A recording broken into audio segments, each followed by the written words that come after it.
Eli Paperboy Reed here in Studio B live today. Man, that little shot of soul was good this early in the morning. Welcome to WNCW. And I know you guys are here today and in Atlanta later today, right? That's right. And you got a show or two down there? We're playing tonight in Atlanta at Vinyl, and then tomorrow in Nashville, and then the day after that in Memphis. Is every day Great. a new city. Wow. You guys just need rocket packs That's just it. to go around. Would you like, you got 5 grooving guys here with you. Would you like to introduce? Yeah, absolutely. On the piano, got JB Flat. On the drums, Addis Clopton. I don't know why I'm pointing. We're on the radio. On to the right side of your dial. Yeah, it's on. Yeah, exactly. On the bass, Mike Montgomery. On the tenor sax, Paul Jones, and on the trumpet, Gabe Med. All right. Sounding groovy, as they say. I was reading, I read through some of your bio again, and I was reading where one of the influences that were mentioned by name was Mel and Tim. Oh, yeah. And after that, for some reason, I'm singing Backfield in Motion all morning in my head. An earworm and didn't even hear the song. That's not a bad song to have in your head. It's okay. No, it's not. But tell me, we're playing, 99 Cent Dreams, Sure. and that was recorded at Sam Phillips' studio? That's right. Yeah, we went to Sam Phillips' studio in Memphis and worked with a great producer by the name of Matt Ross Spang, who has done a lot of great Americana records of late, Jason Isbell and Margot Price, things like that. And Matt and I got along like old friends, and it was really just a great place to make a record. And I was thrilled. We went in there, and 2 weeks later, it was all done. Yeah. Well, that's an old studio. Not as old as Sun, but it's, that was his little later studio. That's right. Well, Sam Phillips moved there after he left Sun. He got his money from selling Elvis's contract, and then he built a custom-made studio for himself in 1959, and then moved out of Sun, and that was that for Sun, for him at least. And, yeah. But yeah, so Sam Phillips' studio right now is still state-of-the-art for 1959. Wow. For 1959. For 1959. So what did it feel like recording in a fairly authentic 60-year-old studio? I mean, was there any ghosts and stuff? It was more, I didn't go to there to do it because of that. I really went there to work with Matt because I love Matt's production style, and it just so happens that he works out of that studio. The room itself is just the kind of room where you can just set up and put up a microphone, and it sounds good already, and you don't have to do too much. So that is very helpful when you just want to get in there with the musicians and play, and you don't have to fuss too much about getting it to sound right and EQing and all that stuff. So I think Matt is really great at that, is letting the musicians do their thing and staying out of the way, and the room really helps you do that. Yeah, keep it kind of organic. That's Exactly. a good thing, right? Eli Paperboy Reed here in Studio B live today. That's from the new 99 Cent Dreams recording, Holiday. Hey. Well, I was reading you are a boy from Massachusetts. That's correct. But you, after high school, you decided to take a turn through the Southland down here. Is that right? I did, yeah. As soon as I graduated from high school, I moved to Clarksdale, Mississippi, and I lived there for about a year. It was a little bit of a trial by fire, I suppose, for an 18-year-old. Culture shock? Yeah, I'd say so. But, it's a little bit complicated why I ended up there in the first place, but it ended up being probably the best decision, that I've made, and thankfully my family was up for it, and they let me go and do it. Right. I'm guessing that your love for this music that you're doing didn't just magically pop out after you graduated high school. This is something you cultivated through your youth. Absolutely. Yeah, it's going back to when I was a teenager, really early years, and my father had a ton of great records that I would dig through all the time.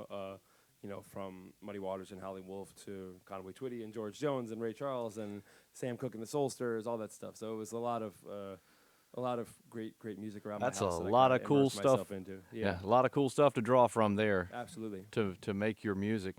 And when you're writing stuff, how much is that a real heavy influence on you, or are you just taking like the basics of that and trying I think that at this point in my career, less so. I think that I've hopefully, been able to internalize a lot of the things that I love, and when it comes back out, it sounds like me. And I think that's, as a writer, that's my goal. So I do my best not to write something from a specific, like, oh, I'm going to take this kind of thing and write a this kind of song, Al Green style song or whatever. I try not to do that, and I don't really feel like I have to. I feel like it actually is. At this point, I've sort of, I feel like the styles that I love and the things that I have been influenced by are a part of me now. Yeah. Cool. Are you? Is there a lot of change when you reflect on your own work? Is there a lot of change from 99 Cent Dreams back to your first, say, couple of albums? I think there is. I think if you go back, we actually just did a double LP reissue of the first album from 2008. So it's fun. It was fun for me to go back and listen to that stuff and kind of see how I've developed. I think as a songwriter, I've certainly matured. I think as a singer, I've gotten a lot more. I mean, better, a lot better. More better. Yeah, more better. And just I think that a lot of things happen with age. I'm a father now. And I'm married. Things have changed. In my life as a whole, and I think that is reflected in my art. And it would be hard for it not to be, I would think. Absolutely. Yeah. So 2008, that was a roll with it. Roll with you. Yeah. Roll with you. With you. Well, that's cool. That was released on an indie label, wasn't That's it? right. Yeah. Okay. And you're recording for Yep Rock now. Yes, I am. You happy there? I am. It'd be really bad form on the radio to say if I wasn't. Oh, yeah, I know. But I am. No. Dumb question, and it only came. North Carolina's own Yep Rock Records. No, Yeah. I am quite happy. This is my second album with Yep Rock.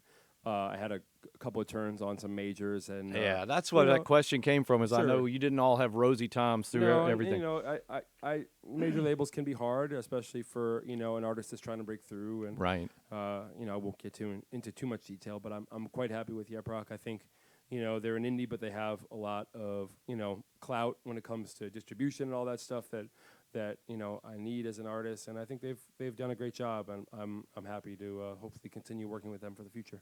All right. Cool deal. Live in Studio B, that's Eli Paperboy Reed. Yeah. 99 Cent Dreams is the album. You've been hearing cuts off it here on WNCW, and that's not going to stop either. But we're proud to have Eli live with his band here in Studio B today. Just one stop in many for this busy band, it seems. That's right. We were talking about your inspirations and whatnot in your writing, but you've also gone back to a more basic style in the way that you write the songs, haven't you?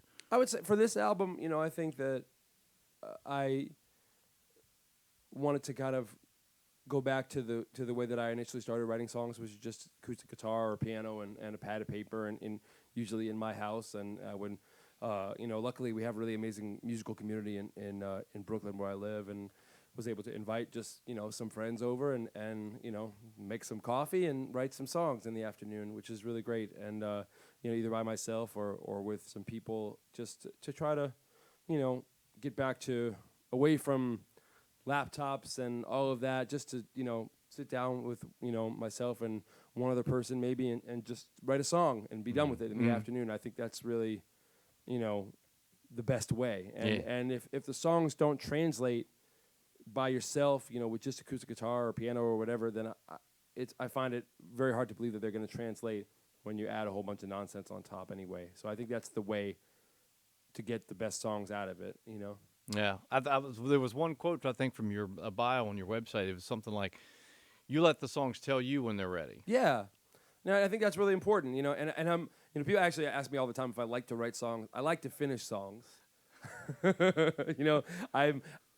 Writing is a means to an end, and I like to get songs done. I want them, and I think if they're not working, then maybe it's time to try something different, So for me, there are very few songs that I'll come back to after the next day and be like, oh, I could really tweak this or whatever. For the most part, if it's done after, whatever, a couple hours at the most, then I think it's ready to go. All right. Now, when you said you live in Brooklyn, you mean New York, Brooklyn? New York, Brooklyn. Yeah. Okay. Because how do you pronounce the Massachusetts? Oh, Brookline is where I'm from. Yeah. Okay. That's where I grew up. Yeah. But I've lived in New York for a little bit more than 10 years now. Oh, cool. What took you to Brooklyn, to New York? A woman. All right. Well, who is now my wife and the mother of my child. So, that worked out. That's awesome. Yeah. And I have the one burning question. I imagine there's fans out there who know the story, but I'm thinking there's some. Where'd I get my shirt? I know. Like no, like me who don't really know. how you were handed the nickname Paperboy. Sure. Well, that goes back to when I was living in Mississippi. And all through high school and after I wore like a newsboy scally cap.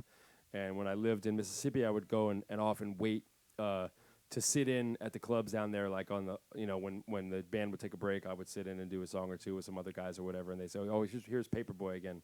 Let him do a tune. So that was because I had the hat on, and that's how they knew me. So that's where it came from, and it's now stuck with me for so many years. Now I know. There you go. And I hated to be ignorant, but I just didn't know. That's so, okay. I was bound to ask. Now that the question. listeners, now everyone knows. That's the most important thing. To get the message out there. Well, I know you boys are going to have to get on the road and get to Atlanta, but do you think you can squeeze out one more song for us? I think we got one more. Live in Studio B, Eli, Paperboy, Reed. Man, you got a jam-up group of guys playing out here with you today. They certainly are. You guys rock. I got to tell you. And you guys are in Atlanta tonight. Where again? At Vinyl. Okay. And Vinyl. Please come if you're in the Atlanta area. Tomorrow night at Exit Inn in Nashville. And then Friday in Memphis at Minglewood Hall. Busy, busy, busy. That's it.